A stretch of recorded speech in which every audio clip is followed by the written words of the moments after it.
ازيكم يا حلوين، عاملين ايه؟ يا رب تكونوا بخير وفي صحة وفي سلام. بجد وحشتوني كتير كتير كتير. النهارده هنعمل مع بعض حاجتين ظراف، حاجة حلوة وحاجة حادقة ومن نفس النوع. وهي بسيطة جدا على فكرة، والطريقة حلوة قوي وهتعجبكم. دلوقتي قبل ما نبتدي نصلي ونسلم ونبارك على سيدنا محمد وعلى آله وصحبه أجمعين. اللهم صل وسلم وبارك على سيدنا محمد وعلى آله وصحبه أجمعين. هنعمل ايه مع بعض دلوقتي؟ هنعمل الجلاش باللحمه المفرومه بطريقه حلوه ولادكم هيحبوها وظريفه وان شاء الله تعجبكم. انا هنا دهنه الصينيه دي، جبت صينيه مربعه دهنتها كويس جدا بالسمنه او الزبده او الزيت زي ما انت عايزه. هنا عندي خليط من الزبده الصفراء والزبده البيضاء. هروح جايبه الرقات بتاعه الجلاش واحطها،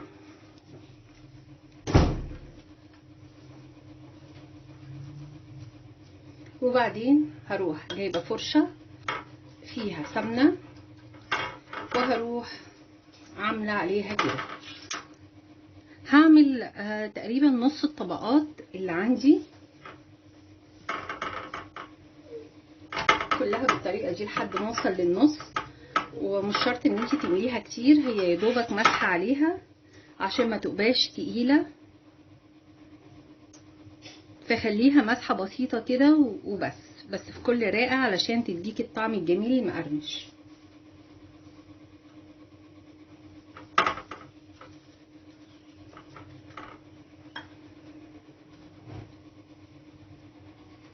حطينا هنا اللحمه، عايزين تقللوا عن كده قللوا، عايزين تكتروا كتروا، طبعا اللي يعجبكم. بعد كده دي جبنه رومي مبشوره، ممكن تحطوا اي نوع جبنه انتوا بتحبوه، ممكن شيدر، ممكن موزاريلا، اي حاجه. انا بحطها ليه؟ علشان بتدي طعم ومذاق حلو جدا.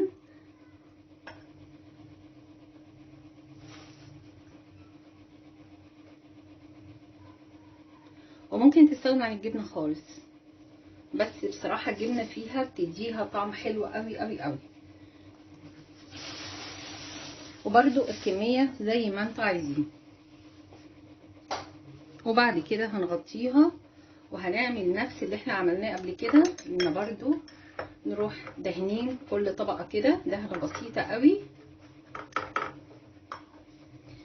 وهنخلص كل الكميه اللي معانا. احنا هنا محضرين كوبايه لبن عليها بضايه وحبه فلفل اسود، وهروح صب عليها بعد ما قطعتها، وكمان دهن الوش سمنه برضو. على فكره ممكن نستغنى عن البيض، يعني في ناس مش بتحب البيض ممكن تستغنى عنه عادي، ما بتأثرش في طعمها ولا بتأثر في اي حاجة خالص. هنسيبها كده بتاع حوالي مثلا دقيقتين بحيث تتشرب. وكمان هنجيب من على الوش هنروح حاطين رشين حبة جبنة بساط قوي، حاجة بسيطة قوي بس عشان ما تتحرقش وهي بتتحمر.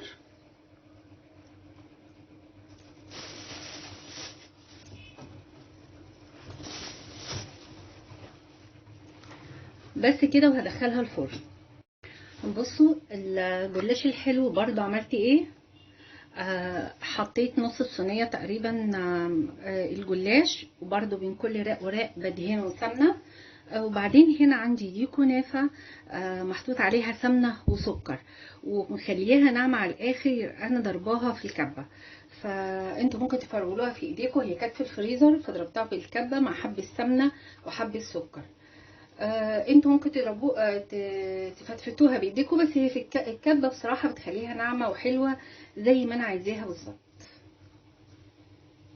دي بتبقى من الحاجات اللي طعمها حلو قوي. الجلاش بالكنافه او الجلاش بالبسبوسه بتبقى من الحاجات الروعه اللي طعمها بجد بتبقى حلوه قوي قوي قوي. يبقى احنا عرفنا الكنافه هنحط عليها سكر وسمنه ونضربها في الكبه، وهتطلع لنا بالمنظر ده بالظبط.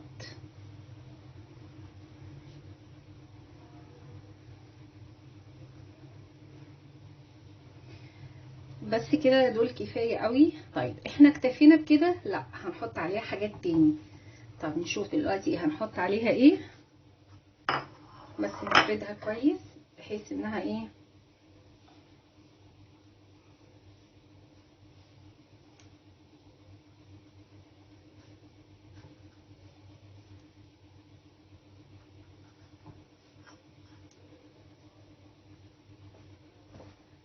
نخلي بالنا الجلاش يبقى في حتت كده من على جنب مرتفعه شويه بحيث ان الحشوه بتاعتي ما تنزلش، وهي ان شاء الله مش هتنزل لان محطوط عليها السمنه والسكر فهتتماسك. زائد برضو الشربات اللي احنا انا كده حطيت الكميه اللي انا كنت عاملاها، هفردها كويس كده.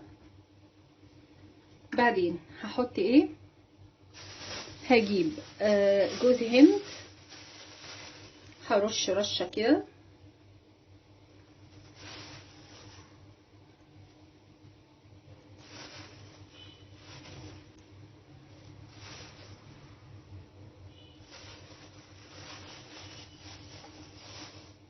وهجيب برضو كيس الزبيب وهرش رشه زبيب.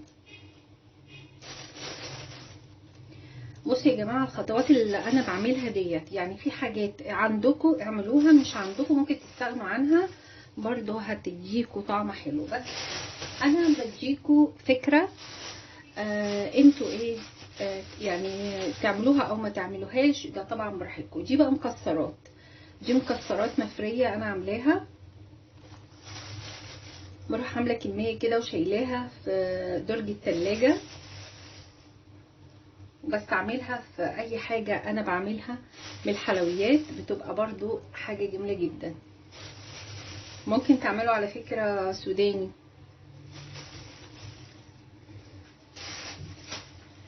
في حاجه اخيره بقى هنحطها، بصوا الحاجه الاخيره ديت هي قطع قشطه.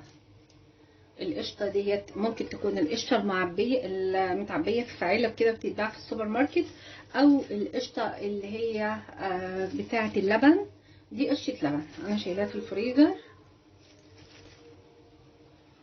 دي برضو بتدي يعني مذاق حلو جدا.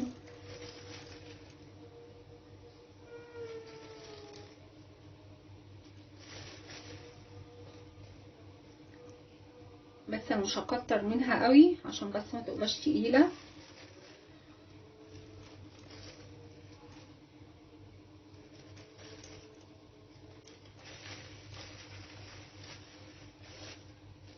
بس كده هحط بقى بقيه الطبقات واوريها لكم. بعد ما دهناها وقطعناها هنروح جايبين كوبايه لبن، بصوا معلهاش اي حاجه، هنروح دلقينها عليها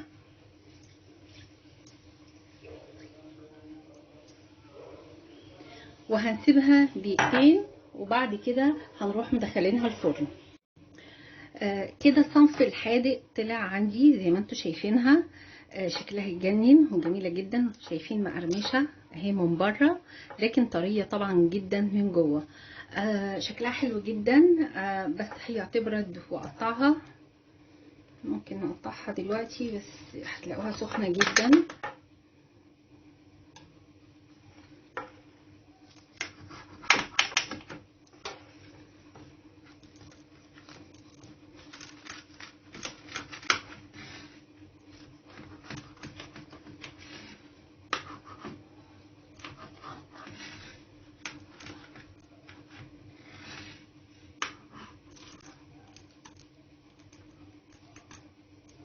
طبعا سخنه سخنه قوي.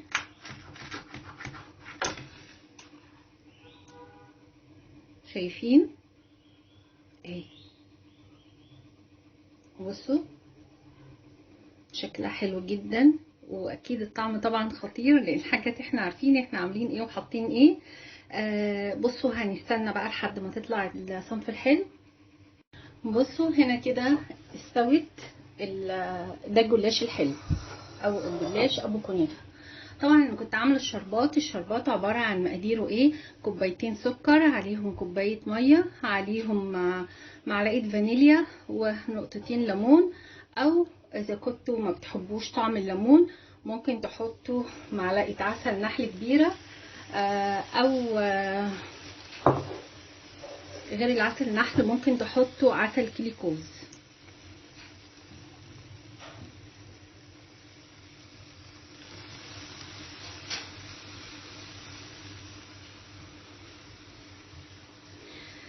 الشربات طبعا بتحطوا الكميه اللي انتوا عايزينها، يعني انا ما بحطش الكميه اللي انا عملتها دي كلها، بسيب الباقي بحطه في برطمان واروح شايلاه عندي في التلاجة.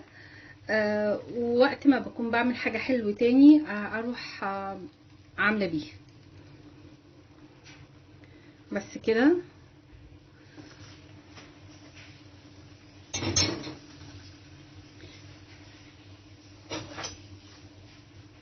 كده عملناها وبقت تمام. بصوا هي هيبقى صعب ان انا اوريها لكم دلوقتي،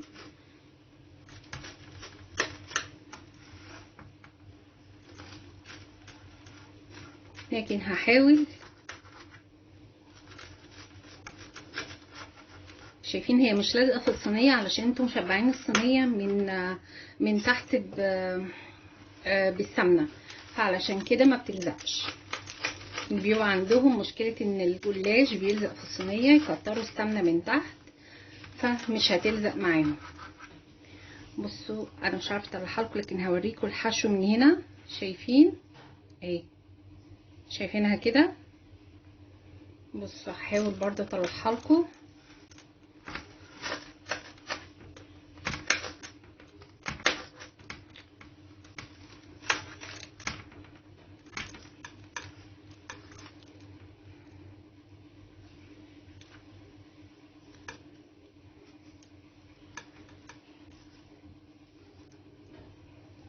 اهي. بس النهارده عملنا مع بعض الحلو والحادق في الجلاش. الحادق كان باللحمه المفرومه والجبنه الرومي، والحلو كان بالكنافه، جلاش بالكنافه والمكسرات والقشطه. ويعني الف هنا يا رب الطريقتين دول يعجبوكم. هما طريقتين بساط، وعلى ما اعتقد ان الاغلبيه بيعملوا بيها. في طرق تاني كتير، بس انا حبيت اوريكم طريقه بسيطه تتعمل ما تاخدش معاكم حاجه، وفي نفس الوقت تعجب ولادكم. حبايبي كنت سعيده معاكم، ومع السلامه.